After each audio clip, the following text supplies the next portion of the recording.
తమ్ముడు మీ లోగో తప్ప మీ గొడవ తప్ప ఇంకోట్లేదు. అందరికీ నమస్కారాలు. ఒక హిస్టారికల్ తీర్పు తర్వాత నేను చాలా ఎలక్షన్ చూసాం. ఎప్పుడు కూడా ఇంత పెద్ద మ్యాండేట్ ఇవ్వలేదు. ఇది ఒక హిస్టారికల్ విక్టరీ. 93% స్ట్రైకింగ్ రేట్ అనేది ఎప్పుడు జరగలేదు రాష్ట్ర చరిత్రలో, దేశ చరిత్రలో కూడా నాకు గుర్తున్నంత వరకు ఇంత హిస్టారికల్ విక్టరీ ఎప్పుడు రాలేదు. అదే సమయంలో అది అయిన తర్వాత నిన్ననే ప్రమాణ స్వీకారం చేయడం,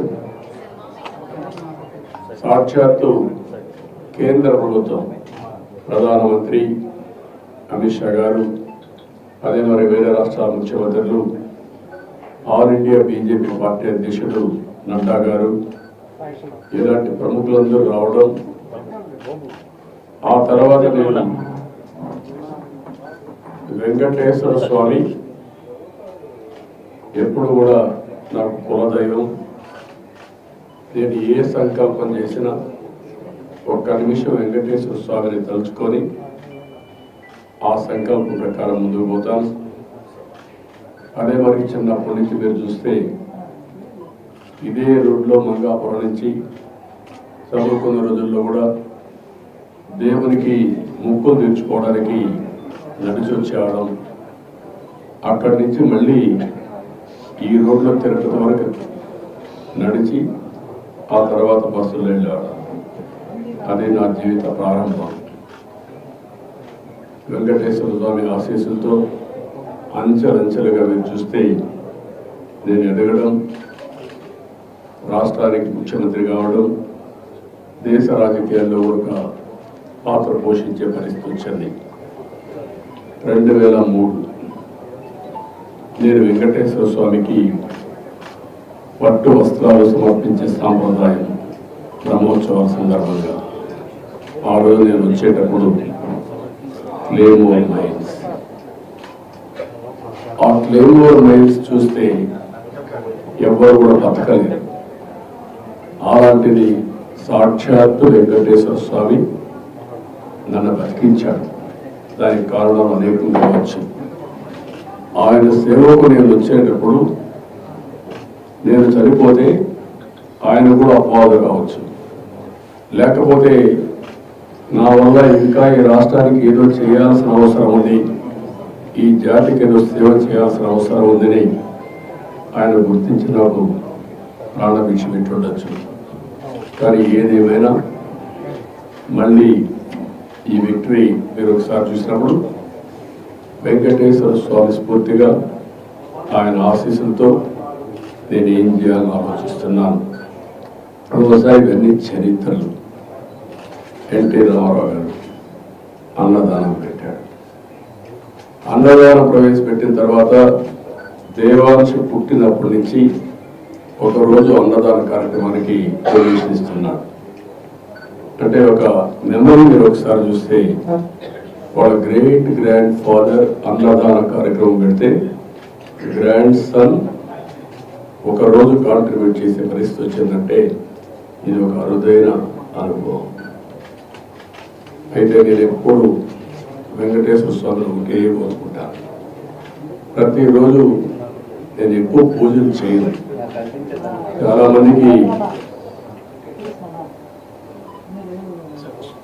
మందికి నేను పూజలు చేస్తాను లేదు కూడా తెలియదు.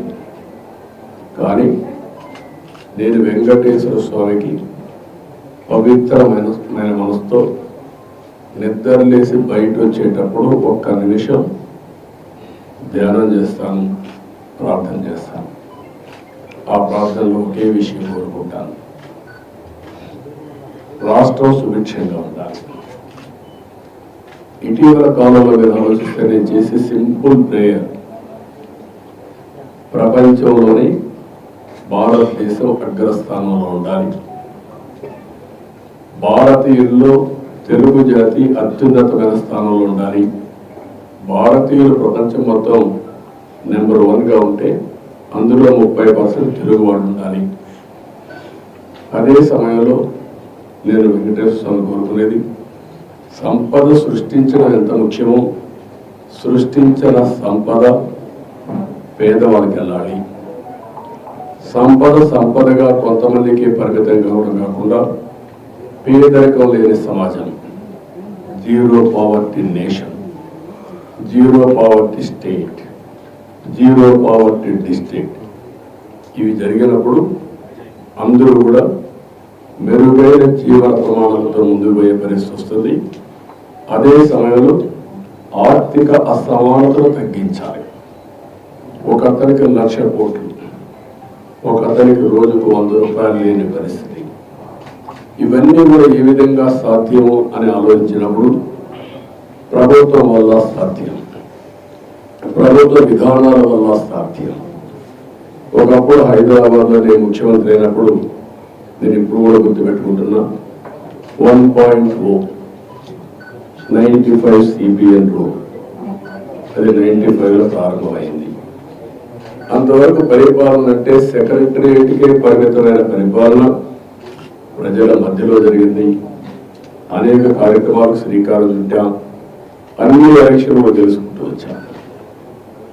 అదే సమయంలో మీరు చూస్తే ఆ రోజు చేసిన అభివృద్ధి తర్వాత వచ్చిన ఫలితాలు చూసిన తర్వాత ప్రపంచంలో ఉండే అధినేతలంతా హైదరాబాద్కి రావడం మొదలుపెట్టారు. నేను పిలవలేదు ఇవన్నీ, వాళ్ళే వచ్చారు. ఎందుకంటే ఒక మంచి జరిగితే ప్రపంచం అంతా గుర్తిస్తుంది. ఆ గుర్తింపు ఎవరో తీసుకొచ్చాం, దాని ఫలితాలు ఈరోజు అక్కడ అనుభవిస్తున్నారు.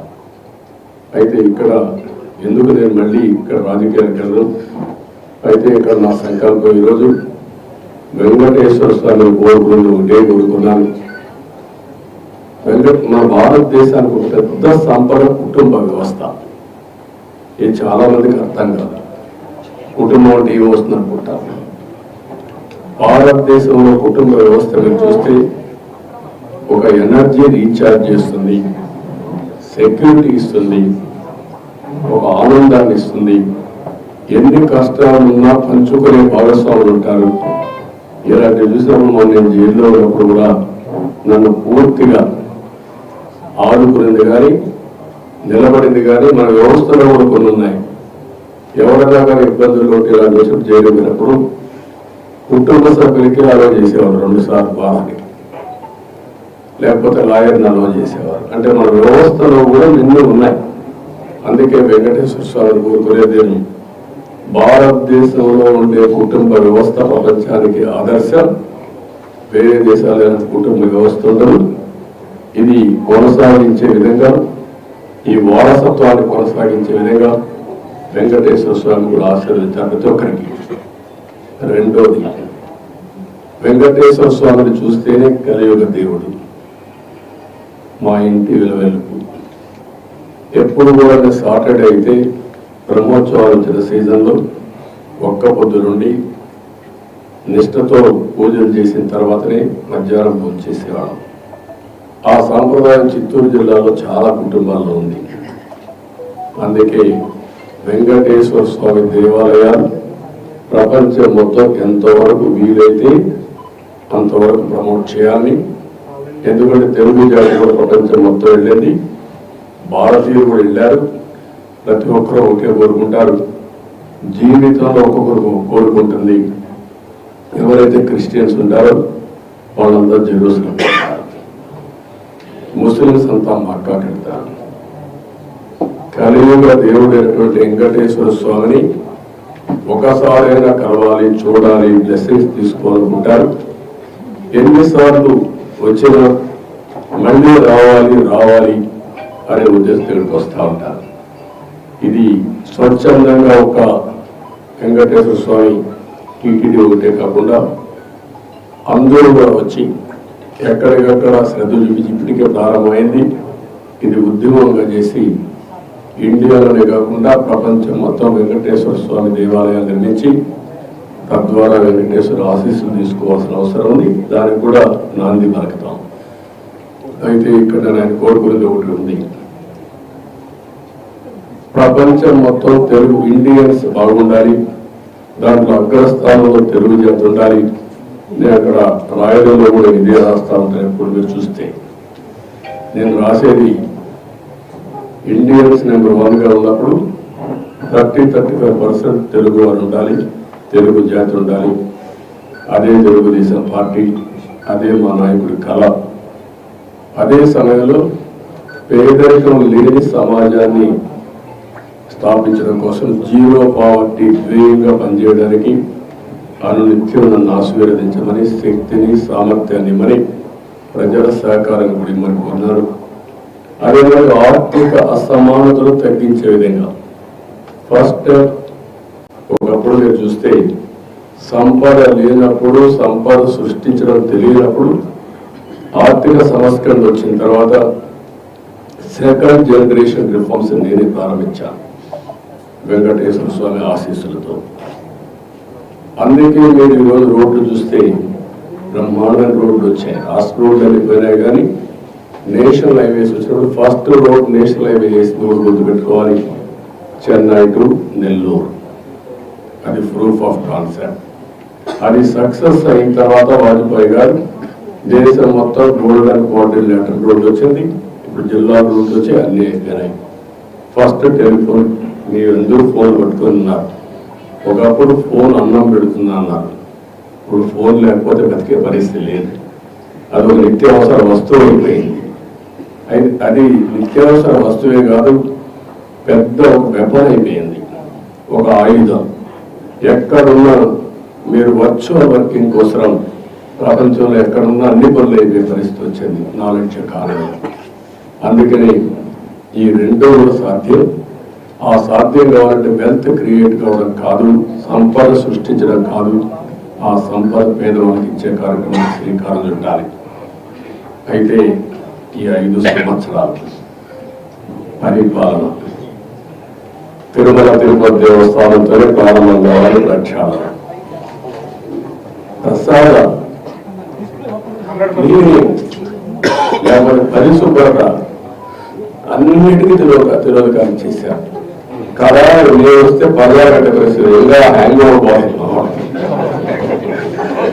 పర్వాగడ్డేస్తున్నారు అంటే అలవాటు అయిపోయింది. రెండోది మనుషులు వస్తే వాళ్ళకి హ్యాండిల్ చేయడం తెలియడం లేదు. మనుషులు వస్తే హ్యాండిల్ చేయడం తెలియదు కాబట్టి కర్ఫ్యూ పెట్టేయడం. కర్ఫ్యూ పెట్టేస్తే ఎవరు రాదు, ఇంక నేనే వెళ్ళిపోవచ్చు, నేనే వచ్చేయచ్చు అన్నమాట.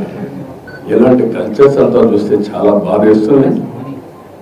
అదే మరి పెద్ద ఎత్తున అవకతవకలు జరిగాయి.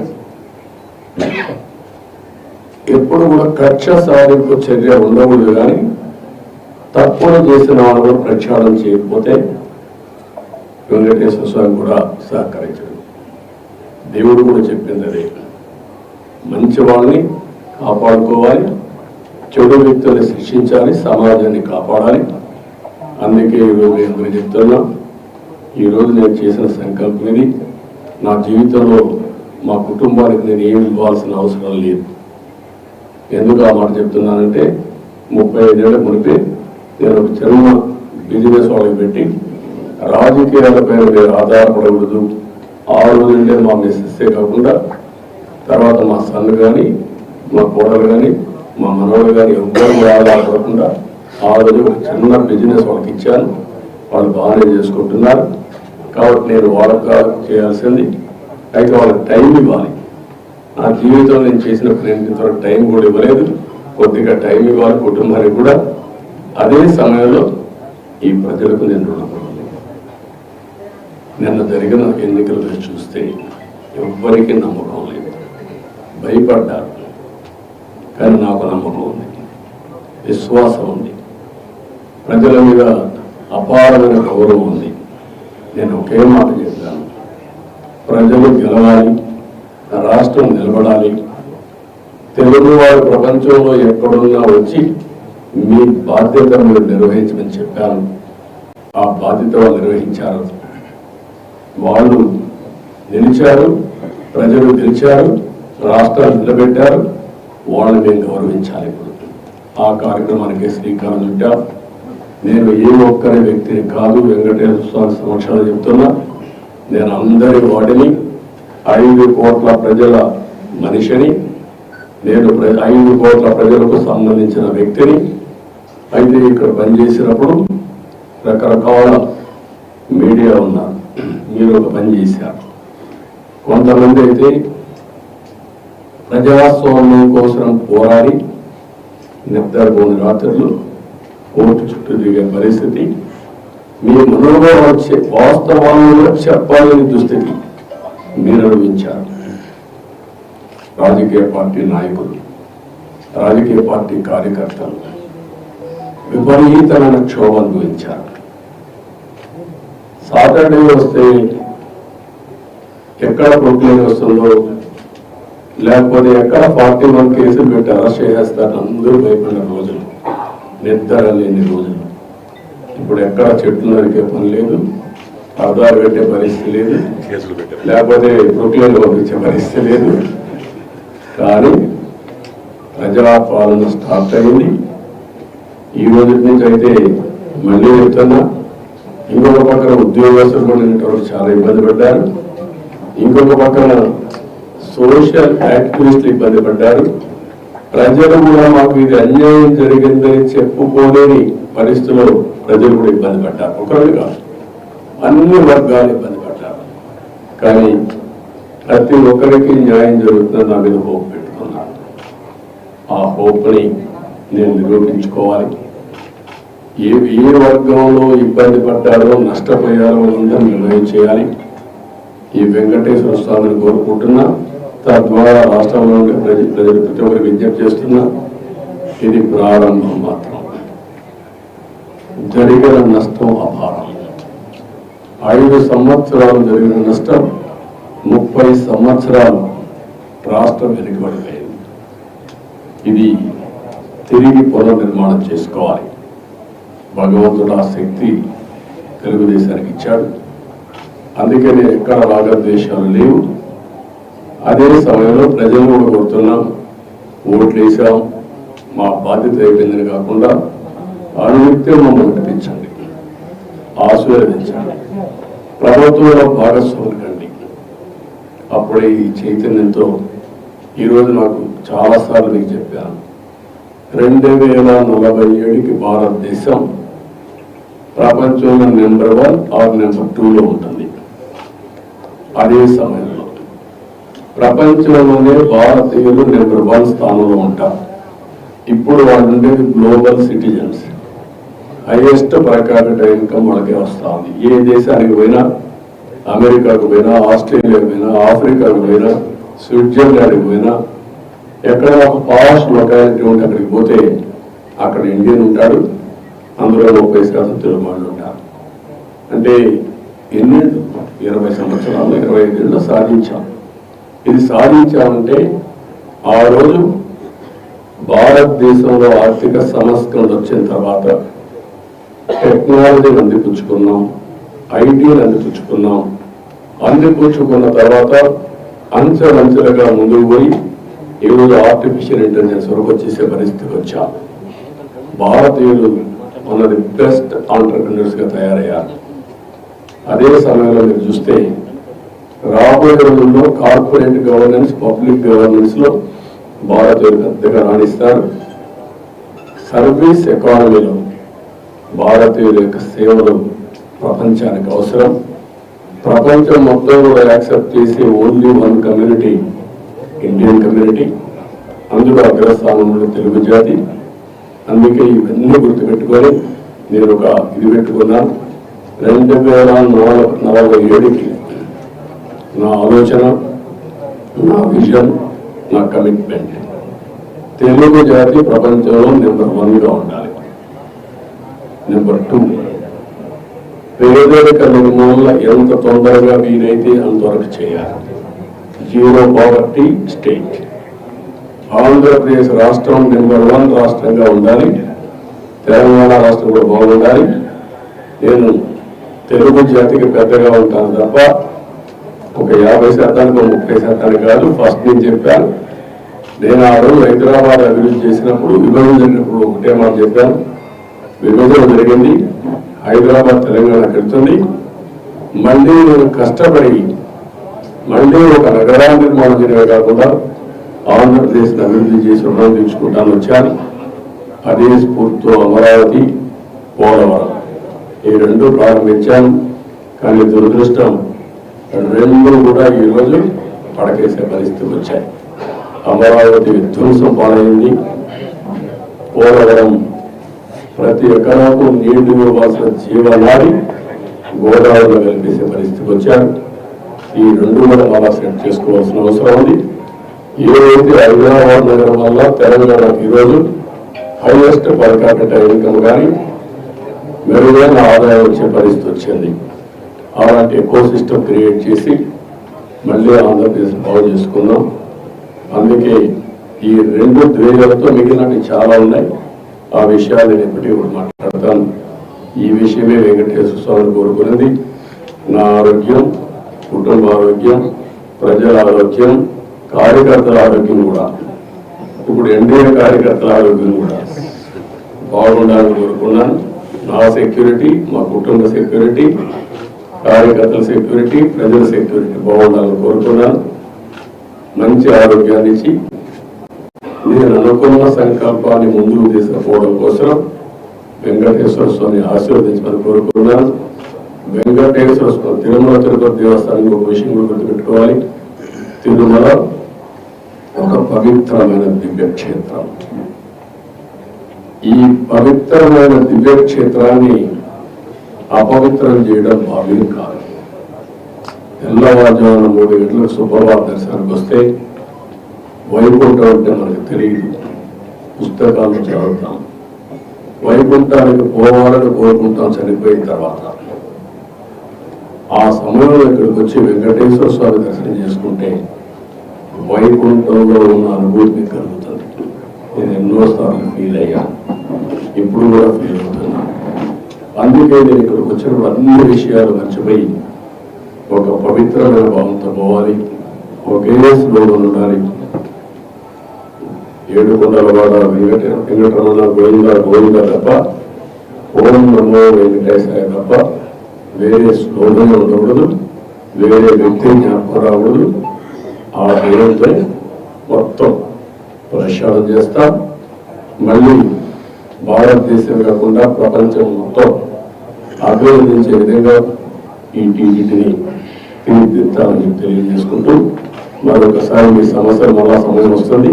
నేను ఎప్పటికీ కూడా మాట్లాడతాను అన్ని విషయాలు. ఎందుకంటే మళ్ళా నేను లైన్ కూడా క్యాచ్ చేస్తున్నాను.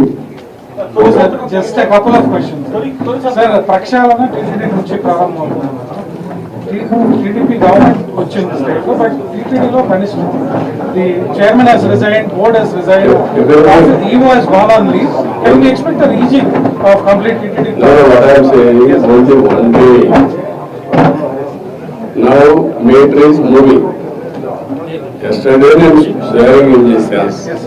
వెంకటేశ్వర స్వామిని దర్శనం చేసుకున్న తర్వాత ఆయన ఆశీస్సులతో పని ప్రారంభించాలనుకున్నాను. వచ్చాను, ఆ సంకల్పం ఇక్కడ చెప్పాను. ఇక్కడి నుంచి ఎక్కడ ఏ విధంగా పనులు చేస్తాం మీరే చూస్తారు. అవన్నీ సాయంత్రం పెట్టడం లేదు. డ్రీప్ ప్రాజెక్టులు 2 ఉన్నాయి సార్. డ్రీప్ ప్రాజెక్టులు ఉన్నాయి సార్. కళ్యాణ విజయవాడ టెంపుల్ ఒకటి దాదాపు 150 కోట్లతో చేశారు. అది ఉద్యోగాలు చాలా ఉన్నాయి. అది గురించి మాట్లాడదాం. ఐదారు చెరువు సార్ అన్ని మాట్లాడదాం. గతంలో ప్రతిపక్షాల పైన అధికార పార్టీ దాడి చేస్తుంది, ప్రస్తుతం అధికార పక్షం పైన ప్రతిపక్షాలు కదా. అవన్నీ వెంకటేశ్వర టెంపుల్లో మాట్లాడడం కరెక్ట్ కాదు. మీరు ఏమంటున్నారంటే మీలో కూడా ఇంకా మైండ్ మారాలి.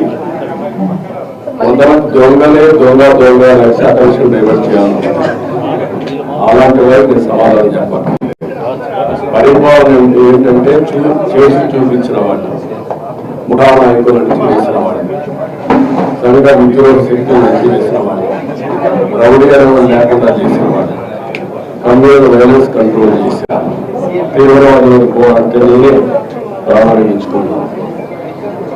అదేవిధంగా రాజకీయ ముస్లింలు నేరస్తులు విషయం గుర్తుపెట్టుకొని నేను ఉంటే చెప్తున్నా, ఎవరైనా సరే నేరాలు చేసి వేరే వాళ్ళ తప్పించుకోవాలనుకుంటున్నారు. గతంలో రాజకీయాలు మాట్లాడుకుంటూ గత 4 సంవత్సరాలుగా విపరీతమైన కూతురు తిట్టే పరిస్థితి ఉంది. ఆలయం ఉంది. అటువంటివి అదే కాదమ్మా, నేను కూడా ఇక్కడికి వచ్చినప్పుడు ఓట్లు అడగడానికి కూడా వీలు లేని పరిస్థితి. ఎలక్షన్ అప్పుడు కడవప్పుడు నేను ఎప్పుడు రాజకీయం చేయలేదు. అలాంటివన్నీ చూసాం. అది ఒక పీడకలగా మిగిలిపోవాలని కోరుకుంటున్నాను. మీరు మాట్లాడిగారు కాబట్టి చెప్పాను, నేను అది కూడా చెప్పదలుచుకోలేదు. ఇక్కడ ఎవరైనా సరే నేరస్తులు నేరం వేరే వాళ్ళపైన వేయడానికి ముందుగానే ఎంపీ క్రియేట్ చేయడం, అలాంటి మాత్రం నా దగ్గర జరగవు. Be clear. ఎవరైనా సరే నేరస్తులుగానే చూస్తా. రాజకీయ ముసుగులు కూడా వీళ్ళు నేరాలు చేయడం వల్ల కుదరదు. So one last question, TTD అంటేనే ఒక ధార్మిక సంస్థ, బట్ కమర్షియలైజ్ చేశారు. Pilgrims are suffering because of commercialise చేసే కదమ్మా, కమర్షియలైజ్ చేశారు. వెంకటేశ్వర స్వామి టెంపుల్కి వస్తానే కొండెక్కతానే ఏం కనపడాలి మీకు? పవిత్రమైన భావం రావాలి. ఈ పవిత్రమైన భావం రావాలంటే ఇక్కడ అడుగడుగున ఆ పవిత్రమైన భావం రావాలంటే ఆ మూమెంట్ కనపడాలి. క్లియర్గా ఉండాలి. భోజనం కూడా, ప్రసాదం కూడా నీట్గా ఉండాలి. విపరీతమైన రేట్లు పెంచకూడదు. వెంకటేశ్వర స్వామి దగ్గరికి వస్తే దర్శనం బ్లాక్ మార్కెట్లో టికెట్లు అమ్ముకోకూడదు. ఒకప్పుడు మీరు గుర్తుపెట్టుకోవాలి, ఇక్కడికి వస్తే ఎంత క్లీన్గా పరిశుభ్రంగా ఉండేదో చూశారు. నేను కొండపైన పెద్ద ఎత్తున గ్రీనరీ పెట్టి, పెద్ద ఎత్తున ఔషధాల ప్లాంట్స్ అని పెట్టి ఇక్కడికి వస్తే లైఫ్ పెరగాలని ఆలోచించాను. అలాంటివన్నీ కూడా మీరు గుర్తుపెట్టుకోవాల్సింది. ఒక దివ్య క్షేత్రం చేయాలంటే ఆల్ ఆస్పెక్ట్స్ లో కాన్సన్ట్రేట్ చేయాలి. అదే చేశా. ఇక్కడ ఒక దాన్ని ఏమన్నా నాకు అర్థం కాదు, కానీ ఒక వరస్ట్ ప్లేస్ గా తయారు చేయాలంటే ఏ విధంగా తయారు చేయాలో అన్ని తయారు చేశారు. ఎవరెన్ని మాట్లాడిన లెక్కలేతనం వచ్చింది. గంజాయి, అన్ని ప్రచారం, లేకపోతే లిక్కర్, నాన్ వెజిటేరియన్, విచ్చలబెడతాం, ఇష్టానుసారంగా వీడి యొక్క పైరులకు కేంద్రంగా తయారైపోయింది. వెంకటేశ్వర స్వామి ఊరు తిప్పేశారు. మీరు గుర్తుపెట్టుకోవాలి, దేశంలో ప్రతి ఒక్కరికి ఒక ఆలోచన ఉంటుంది. ఆలోచన ఏంటి? వెంకటేశ్వర స్వామి అంటే ఒక పవిత్రమైన భావం, దేవుని కృప కావాలి. అలాంటిది పెళ్ళిళ్ళు జరిగిన, పేరెంటాలు జరిగిన వెంకటేశ్వర స్వామి తీసుకుపోయి పైరులు చేసుకోవడం ఏంటంటే విన్నారా ఎప్పుడన్నా? పట్టింది అంటే వెంకటేశ్వర స్వామిని మీ స్వార్థం కోసం అమ్మతారా? ఇష్టానుసారంగా పదవులు ఇచ్చుకుంటారా? పదవులు ఇచ్చేది ఎందుకు? ఆ పదవి ఇచ్చి ఆ పదవి ద్వారా మీ యొక్క కోర్టు కేసులు ఎవరు మీ పదవి చేసుకోవడానికి ఎక్కడికి పోయారు మీరు? ఏమయ్యారు మీరు? అంటే వెంకటేశ్వర స్వామి, నేను ఎన్నోసార్లు చెప్పాను, గుర్తుపెట్టుకోవాలి మీరు మళ్ళీ ఒకసారి. వేరే దేవుళ్ళు నెక్స్ట్ జన్మలో మీద పనిష్మెంట్ ఇస్తారు, కానీ వెంకటేశ్వర స్వామిని నేను చూసా. ఎవరైనా వెంకటేశ్వర స్వామికి అపచారం చేసిన వారు, తలపెట్టిన వారు ఈ జన్మలోనే పనిష్మెంట్ తీసుకున్నారు. మీరు తిరుపతిలో కూడా చాలా ఇన్సిడెంట్లు ఒకసారి లెక్కేసుకోండి. ఎవరైనా సరే, ఉద్యోగస్తులు కానీ బయట వాళ్ళు కానీ ఎవరైనా సరే, దేవుడికి అపచారం చేసిన ప్రతి ఒక్కరూ శిక్ష అనుభవించారు. ఈ విషయాలు మీరు గుర్తుపెట్టుకోవాల్సిన అవసరం. ఎందరో చేశారు. ఎర్రచంద్రాన్ని కూడా నేను గోడలో పెట్టాను, మీరు చూసుంటారు. గోడలు కూడా ఎర్రబోతా ఉంది. ఎర్రచంద్రం స్మగ్లర్కే సీట్ ఇస్తే ఏం మాట్లాడతారు? చట్టంలో జతలకు అప్పచెప్పేస్తున్నారు. చాలా ఉన్నాయండి, ఒకటి మాట్లాడడం కాదు, చాలా ప్రక్షాళన చేయాలి. ఇంకా వీళ్ళు